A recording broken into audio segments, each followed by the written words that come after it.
Bapak Ibu? Inginkan tetap semangat. Yes, merdeka.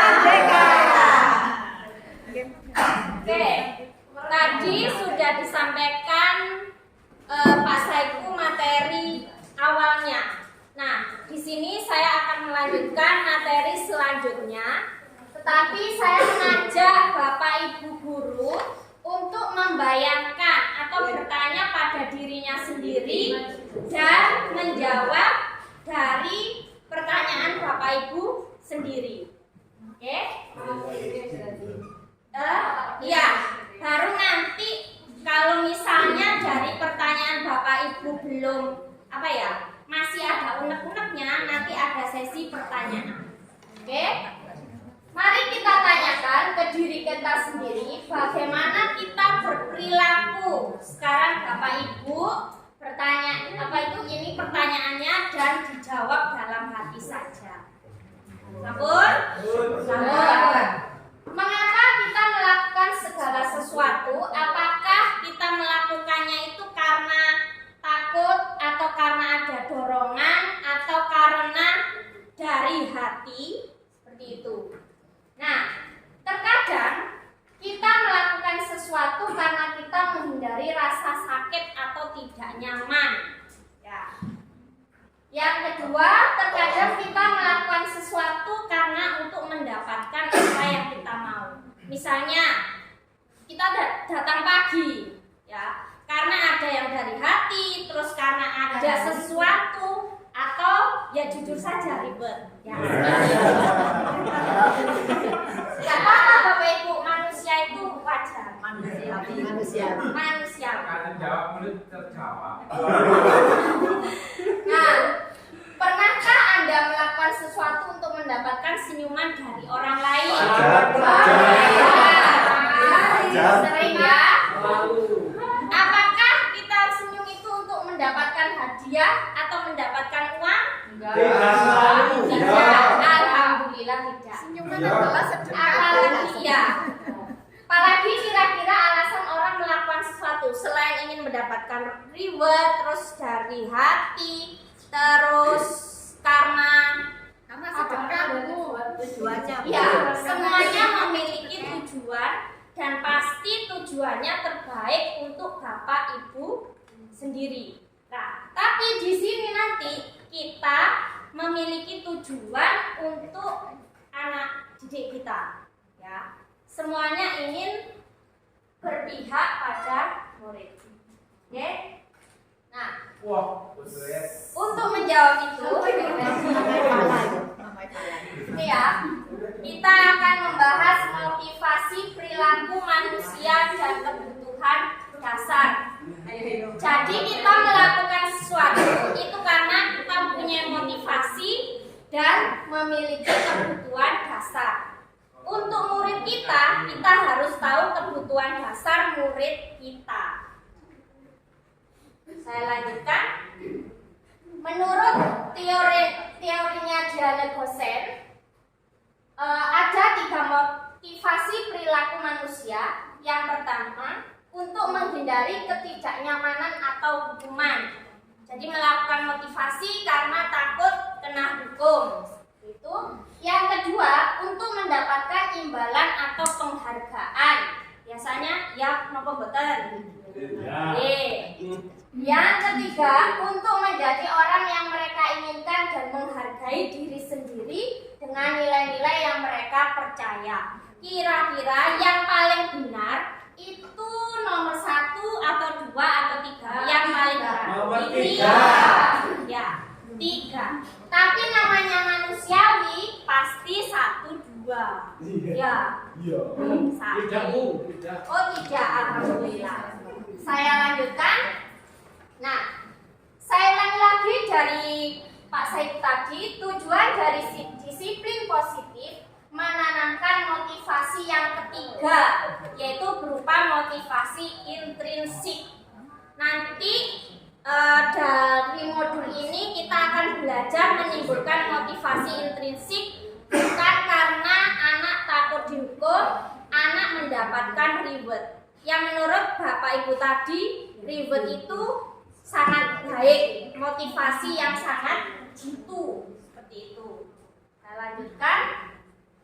Nih, ketika kita melakukan motivasi intrinsik, ya baik gurunya ataupun muridnya, ternyata itu dampaknya sangat panjang. Tetapi ketika kita mengharapkan reward, imbalan, itu pasti apa? Jangkanya jangka pendek. Misalnya kita, ya saya sendiri ya, saya contohkan, saya dapat reward, terus karena telat sedikit, akhirnya walah, wis telat sedino, ya seperti itu, akhirnya ya wis lah, menit telat aja. Misalnya seperti itu, berarti kan dari situ kita belum ada motivasi intrinsik. Hukuman dan penghargaan. Di sini Bapak Ibu ada studi kasus. Iva kurang menguasai pelajaran matematika, sehingga pada saat pelajaran tersebut berlangsung, dia lebih banyak berdiam diri dan menggambar di buku pelajaran. Pak Seno menanyakan, Iva menjadi gugup dan tak sengaja menjatuhkan tasnya dari kursi secara tiba-tiba menjadi gagap. Pada saat berupaya menjawab, seluruh kelas pun tertawa melihat perilaku Iva yang berjalan tergagap tersebut. Pak Seno pada saat itu membiarkan teman-teman Iva menertawakan Iva. Jujur ya Pak, saya juga pernah seperti ini di kelas. Akhirnya anak yang kita tegur itu teman-temannya pada tertawa. Jenengan aku boten? Iya. Nah, boten, alhamdulillah. 1. Apakah Anda setuju dengan tindakan Pak Seno terhadap Iva? Sinten yang mau jawab? Tindakan Pak Seno terhadap Iva. Tadi Pak Seno apa? Membuat Iva ditertawakan teman-temannya. Jujur saja, apakah ada yang setuju? Tidak setuju. Menurut Anda, tindakan Pak Seno terhadap Iva adalah sebuah hukuman atau konsekuensi? Hukuman psikis. Berarti dari sini ada perbedaan antara hukuman dan konsekuensi. Jadi tahap atasnya hukuman itu konsekuensi. Tapi ternyata nanti konsekuensi itu juga masih kurang baik diterapkan ke peserta didik. Saya lanjut. Nah, nanti ada kaitannya dengan hukuman, konsekuensi, dan restitusi. Untuk restitusi nanti dibahas lebih dalam oleh Pak Hari. Jadi ketika kita tidak boleh memberi hukuman, selanjutnya kita pasti akan membuat konsekuensi, ternyata itu belum tepat, dan selanjutnya nanti restitusi, yaitu proses menciptakan kondisi bagi murid untuk memperbaiki kesalahan mereka. Nanti tahap-tahapnya dengan Pak Hari. Saya lanjut. Nah, hukuman, misalnya sesuatu yang menyakitkan harus terjadi. Ketika Iva tadi dihukum, hal yang menyakitkan apa? Malu ya. Konsekuensi sesuatu harus terjadi. Ya, pasti konsekuensinya dia akan malu. Restitusi merupakan pilihan. Jadi nanti dijelaskan juga. Yang kedua, hukuman menyebabkan tidak nyaman untuk murid dalam jangka waktu panjang. Terus korban mendapatkan keadilan. Misalnya ada yang bertengkar 2 anak, terus satu anak laporan, Bu ini misalnya nakal seperti itu. Kita akan merakai satunya. Nah, satunya itu adalah yang merasa tidak diadili. Itu perilaku pasif agresif meningkat. Jadi ketika kita meladeni yang ladulan, dia akan agresif. Sedangkan yang dituduh, dia apalagi dituduh tidak merasa seperti itu.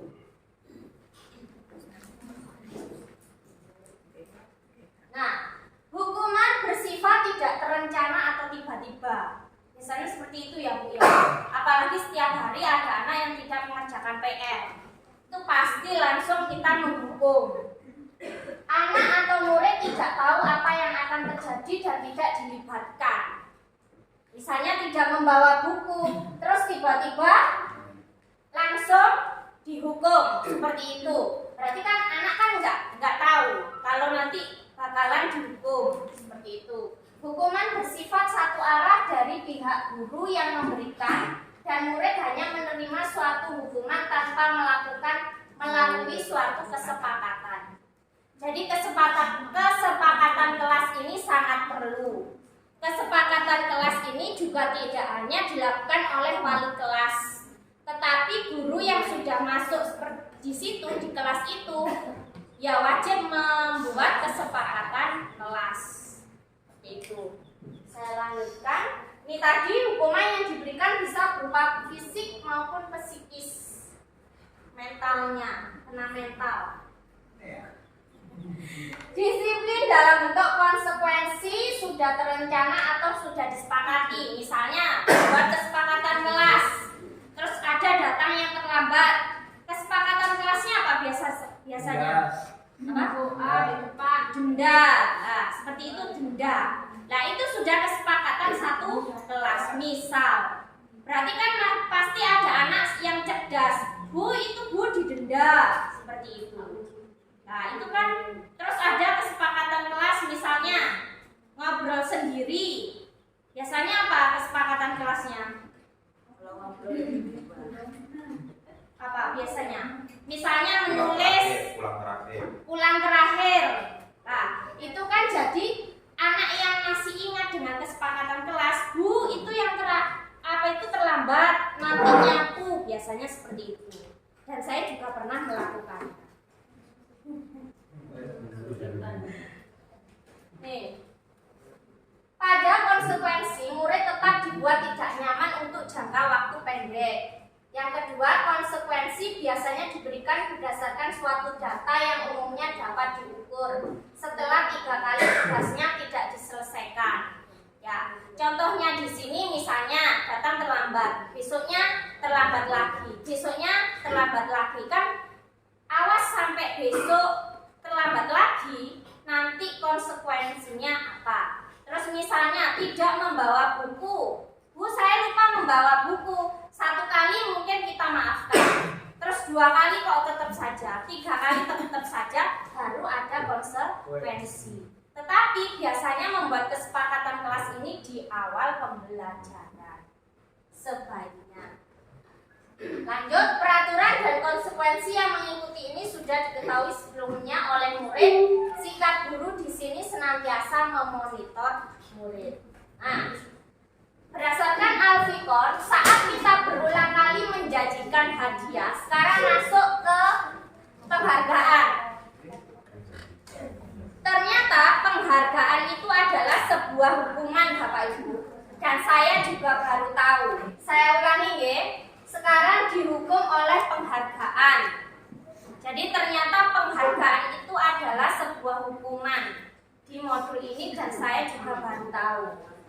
Menurut Alfikon, saat kita berulang kali menjanjikan hadiah kepada anak-anak agar berperilaku bertanggung jawab atau kepada seorang murid agar mempelajari sesuatu yang baru atau kepada seorang karyawan agar melakukan pekerjaan yang berkualitas, kita sedang berasumsi mereka tidak dapat melakukannya atau mereka tidak akan memilih untuk melakukannya.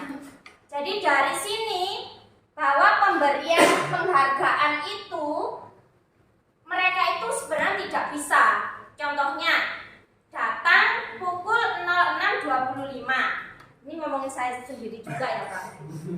Datang 06.25. Karena ketika saya tidak mampu, terus saya dikasih penghargaan, akhirnya saya berusaha untuk kurang dari 06.25. Ternyata saya sudah 06.25 sudah di sini, ternyata masih sama Pak To diambil 10 lagi. Nah, 10 teratas ya Pak ya. Teratas dari pukul 6.25. Dan terus yang tidak dapat merasa, oh saya sudah datang kurang dari setengah 7, kurang dari 5 menit, tapi ternyata saya belum dapat. Ternyata diambil 10. Terus saya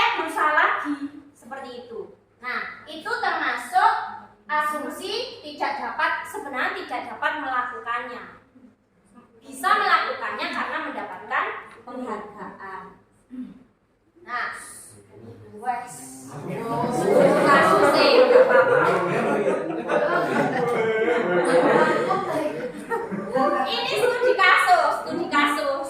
Saya itu Ibu Anas itu. Oke. Kenapa kok terkenal kata Panas. Nah, ini ada studi kasus. Saya bacakan ya, Pak. Ibu Anas, guru kelas 2 SD, mendapatkan masalah. Murid-muridnya tidak bisa tertib berdiri antri di depan pintu kelas dan selalu berebutan masuk ke dalam kelas setelah jam istirahat. Ini tentunya sangat mengganggu proses pembelajaran di mana kelas tidak dapat mulai tepat waktu karena Ibu Anas sibuk menenangkan murid-muridnya untuk waktu cukup lama. Akhirnya Bu Anas berpikir cepat dan mengandalkan stiker bintang. Setiap murid-muridnya akan masuk kelas usai jam istirahat.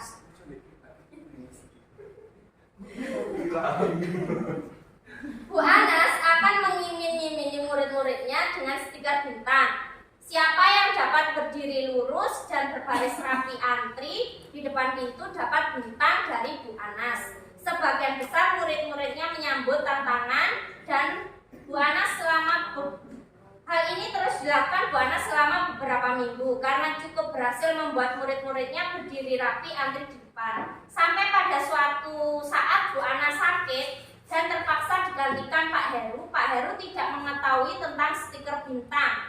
Dan benar saja pada saat mau masuk ke kelas usai jam istirahat, murid kelas 2 kembali berebut masuk kelas. Kira-kira apa yang menyebabkan muridnya antara perlakuannya Ibu Anas dengan Pak Heru itu berbeda? Adanya perjanjian kita dari awal. Kan kalau rapi dapat bintang. Dapat Sedangkan Pak Heru kan nggak pernah menjanjikan hal tersebut. Iya, Tapi dia menggantikan. ya, jadi terbiasa dengan bintang. Sekarang tanya dalam diri kita sendiri, apakah kita juga sama? Sama. Oke. Berarti motivasinya motivasi ekstrinsik. Jadi ada dua ya Pak Bu, motivasi intrinsik, motivasi ekstrinsik. Masih dari luar, bukan dari dirinya sendiri. Nanti kita akan belajar menimbulkan motivasi intrinsik. Seperti itu. Nah, dari penghargaan tersebut, menurut Al-Faqon, penghargaan berdampak satu, pengaruh jangka pendek dan jangka panjang. Jadi yang mendapatkan penghargaan itu pasti juga akan berjangka panjang. Tapi bagi anak yang tidak mendapatkan penghargaan, dia akan paling sing iku ae yang dapat, biasanya seperti itu. Yang apa? Kayak mewakili Bu Intan. Iya, mewakili gitu aja. Seperti murid saya, ketika dia aktif, terus yang ditunjuk, pasti juga itu aja, seperti itu. Dua, penghargaan tidak efektif ternyata. Karena apa? Dia melakukan sesuatu karena paksaan pengen mendapatkan penghargaan. Ya, dipuji juga bisa. Tapi puji itu apakah penghargaan juga? Ya, termasuk gitu. Yang ketiga, penghargaan merusak hubungan. Nah, misalnya Bu Titi dapat terus, saya tidak dapat reward seperti itu. Berarti kan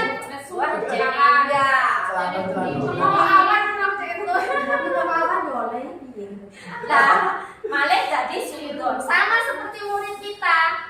Contohnya yang dipuji itu saja. Katanya kita yang pilih kasih, padahal niat kita untuk memberi reward, ternyata salah.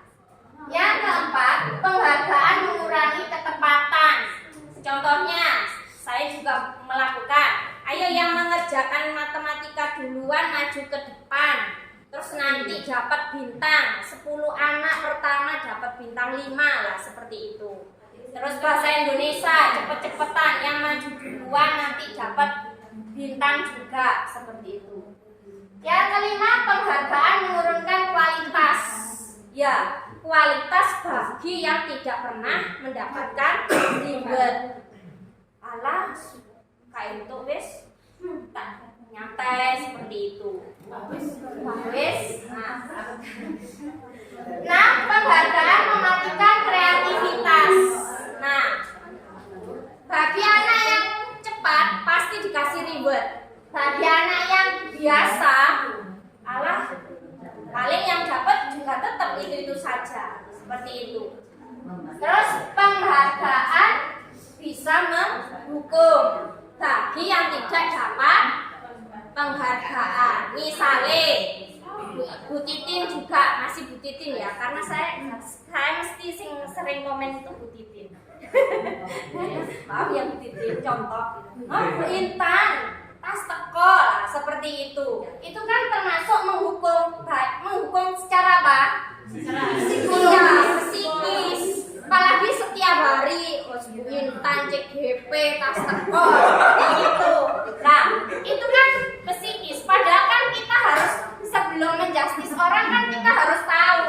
Nah, pos Bu Intan kok Bentino itu telat. Lah, lebih di situ kan menyentuh dan baper juga.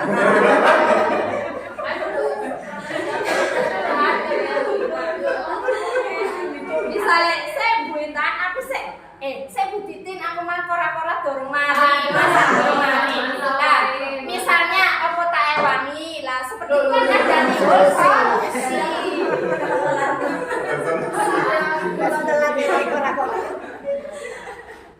dari sini sabun paham? Paham? Apakah kita akan berlanjut memberikan penghargaan? Ya, tetap lanjut tapi nggak setiap hari. Sesekali. Nanti bisa di itu ya Pak. Iya. Jelas. Nah, masuk ke materi baru 5 kebutuhan dasar manusia. Nah, ini masih ada hubungannya dengan penghargaan tadi. Misalnya Bu Intan ini telat terus. Padahal telatnya itu 5 menit ya. Ya namanya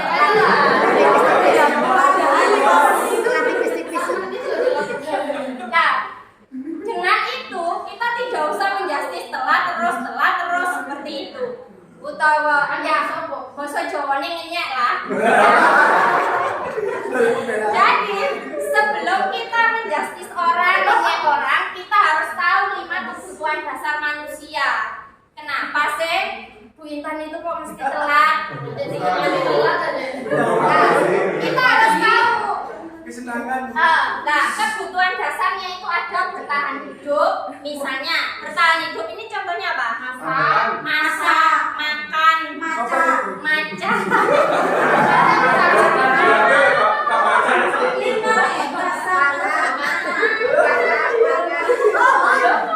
Ya, kalau ke siswa, kira-kira kebutuhan bertahan hidupnya murid kita apa? Sarapan. Nah, anak datang terlambat, telat mana. Nah, kita harus tahu kenapa dia telat. Apakah bertahan hidup ini belum dipenuhi sama orang tuanya? Seperti itu.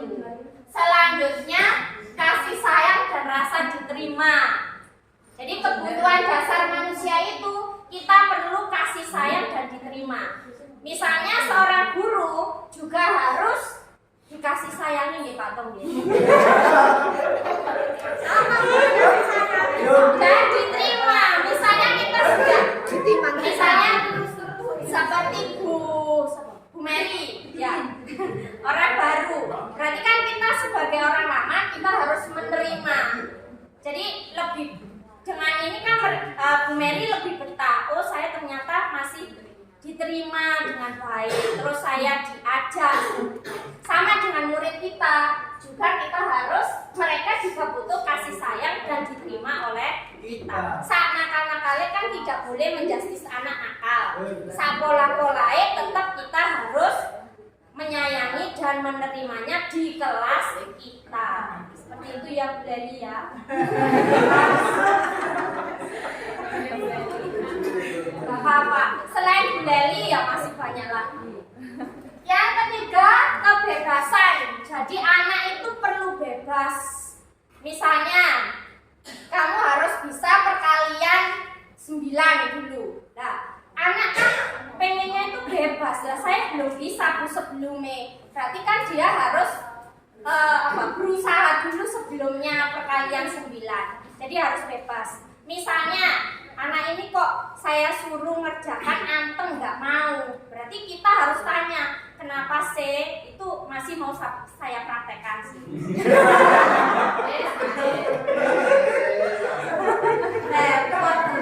Kan namanya juga belajar. Iya. Jadi kan baru dapat juga. Ya mungkin pernah bertanya, cuma kan nggak sedetail setelah mendapatkan ilmu. Seperti itu. Iya, semangat kita semua. Penguasaan. Sebentar, kata lainnya penguasaan. Kebutuhan pengakuan atas kemampuan. Jadi mereka juga butuh diakui. Ya, diakui. Sama seperti kita juga datang ke sini juga butuh diakui, nggak disalahkan. Ayo, diakui telatan. Ya nanti ada solusinya, win-win solution. Iya. Nah, ya sama seperti murid kita juga perlu diakui. Misalnya datang terlambat itu jangan gimana seperti itu. Terus misalnya nggak telat tuh, Ben kok nggak telat.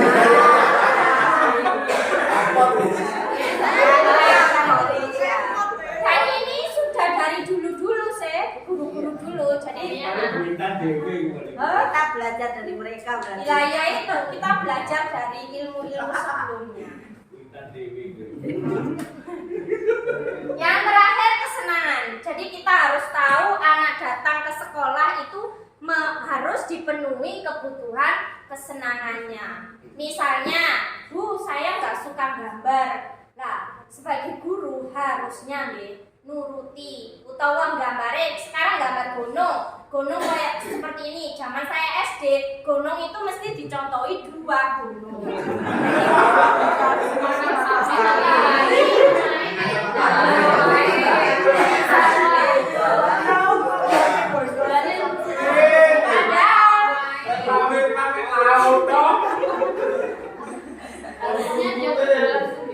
Padahal gunung itu juga ada yang 1, ada yang 2, ada yang pegunungan seperti itu. Rumah zaman dulu itu mesti diajari dari atapnya dulu. Padahal kalau saya bayangkan sudah besar fondasinya, iya dari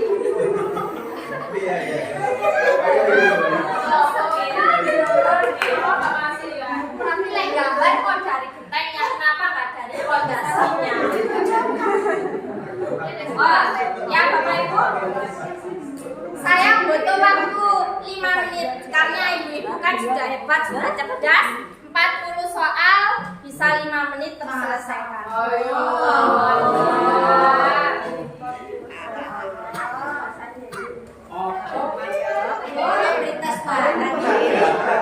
Tinggal melingkari aja. Oh, sebelum dijawab nanti. Dihentikan dulu kan.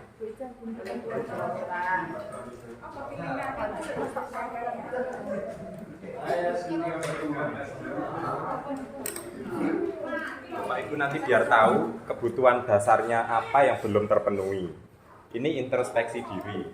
Ya, katanya belum selesai. Belum dulu isi masih kurang dikit. Contoh kasus, Dinda seorang anak kelas 3 SD begitu tiba di rumah sepulang dari sekolah menangis dan mengadu pada ibunya bahwa dia dibenci Ibu Rani. Ini biar paham, namanya saya ganti sendiri ya. Mengadu pada ibunya bahwa dia benci pada Ibu Intan, gurunya. Menurut Anda, kebutuhan apa yang berusaha dipenuhi oleh Dinda jika jawabannya seperti ini? Bila Anda berada dalam posisi Ibu Rani, Ibu Intan, dan mendengar informasi dari ibunya Dinda tentang perasaan Dinda hari itu, apa yang akan Anda lakukan pada Dinda besok ketika Dinda masuk sekolah agar kebutuhan Dinda terpenuhi? Jadi Dinda datang ke rumah terus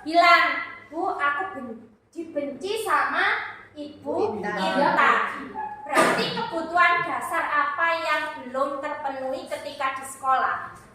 Kesenangan.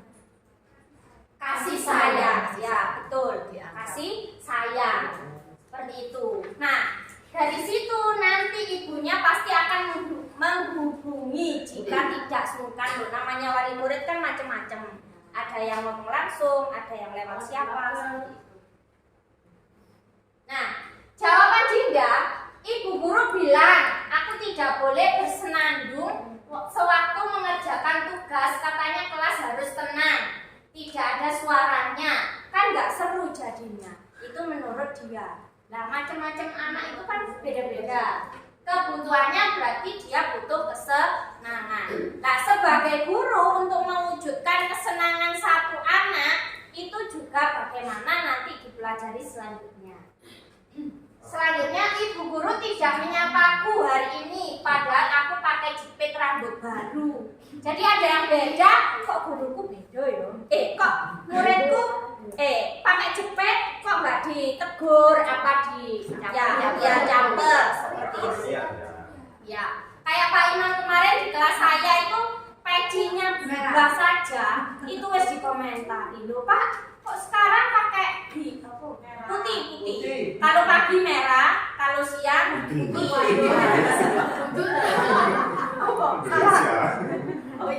Aku bosan, masa belajarnya cuma gitu-gitu aja, dengerin ibu guru aja. Nah, itu termasuk dia butuh kebebasan. Mungkin di kelas kita pun juga berbeda. Tipe kelas saya dengan Bu Yuna mungkin akan berbeda. Ada anak yang aktif, butuhnya model pembelajaran bermain. Ada yang cukup anteng di kelas, itu sudah nyambung seperti itu. Aku sebel gambarku tidak rapi, malah ibu guru nunjukin ke teman-temanku di depan kelas. Nah, ini juga pernah saya lakukan. Ini gambarannya siapa? Kok yang ini? Mau warnai kok pating plecretok seperti itu. Nah, berarti dia membutuhkan penguasaan. Harusnya penguasaannya seperti apa? Alhamdulillah sudah bisa gambar seperti ini. Iya, padahal dalam hati ya Allah. Berarti sebagai guru itu harus berpikir positif terhadap murid. Nah, yuk Bapak Ibu hebat diisi kuesionernya. Monggo. Dilingkari, terus nanti absen nomor 1 sampai 10 mencerminkan kebutuhan apa? Nanti itu pertanyaannya. Nanti di total di belakangnya itu 1 sampai 10 di total. ya 1 sampai 10 di total.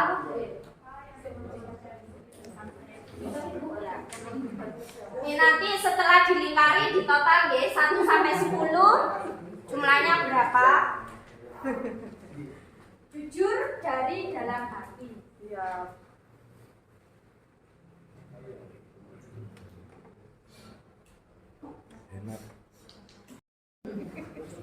Baik Bapak Ibu, sebelum saya sudahi sudah dari kegiatan itu sudah selesai materi saya.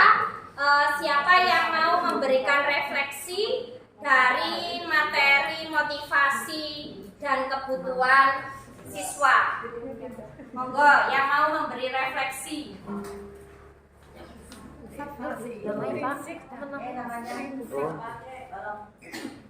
Pintar yang mau memberi refleksi? Oh, Mbak Din memberi refleksi. Saya bingung ya mau tanya. Wah, Pak, refleksinya nanti apa sekarang? Oke, kesimpulannya dari materi yang saya sampaikan bahwa kita harus, ini tidak hanya untuk murid ya, tapi untuk karyawan, untuk guru-guru. Jadi kita harus menimbulkan motivasi intrinsik dari dalam diri kita sendiri dan tidak mengharapkan penghargaan. Bahwa harus lillahi ta'ala, bahwa penghargaan yang kita menurut kita baik ternyata itu menjadi hukuman bagi diri kita sendiri, bagi teman kita dan juga bagi murid kita. Jadi kita sama-sama mengubah mindset bahwa kita berada di sini, kita harus memiliki motivasi intrinsik lillahi ta'ala. Selain itu kita juga harus tahu 5 kebutuhan dasar manusia dan kita juga sama-sama belajar memenuhi kebutuhan dasar murid kita. Kalau kita sebagai warga sekolah, tugasnya tidak hanya tugas Pak To, tetapi Pak To bersama kita semua harus bisa memenuhi 5 kebutuhan dasar manusia. Demikian dari saya. Wassalamualaikum warahmatullahi wabarakatuh. Waalaikumsalam.